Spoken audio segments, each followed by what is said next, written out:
Hola, fanàtics de la cultura! Benvinguts a un nou vídeo de les propostes de la setmana.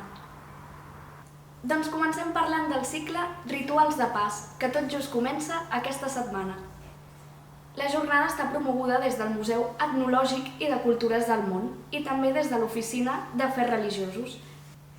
L'objectiu del cicle Rituals de Pas és acostar les diferents formes que tenen les religions del món de concebre la vida, la mort i també les festes, rituals i cerimònies. Les sessions seran totes en línia i tindran una durada de 45 minuts. També caldrà inscripció prèvia. I a Tornaveu hem entrevistat a Marta Ferrer Clavé, que és la rebesneta de Josep Anselm Clavé, fundador de la Federació de Cors de Clavé. Marta Ferrer Clavé ens acosta en aquesta entrevista al llegat de Clavé i també ens parla de la seva gran aportació al moviment coral.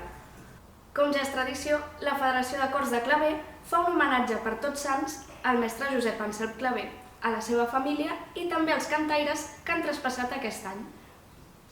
L'homenatge, que normalment es fa al cementiri del Poble Nou de Barcelona, aquest any a causa de la Covid-19 es farà de forma reduïda presencialment, però també es podrà seguir virtualment a partir de 11:15.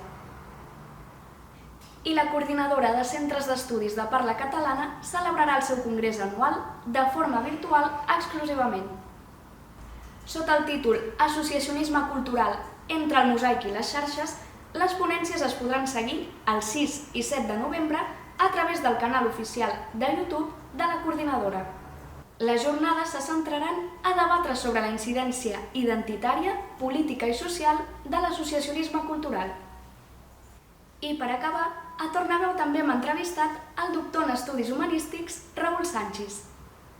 Sanchis és l'autor d'un estudi ben extens sobre la dansa medieval valenciana i sobre el Corpus de València, que abraça 500 anys d'història. La recerca del doctor en Estudis Humanístics també ha estat reconeguda públicament amb l'accèssit al 5è Premi Rafael Tudor i l'Esbart Català de Dansaires ha accedit a publicar-la en un llibre. Doncs nosaltres ho deixem aquí. Recorda que per més informació pots consultar www.tornaveu.cat i si t'ha agradat el nostre vídeo et convidem a subscriure't al nostre canal de YouTube. Salut i cultura!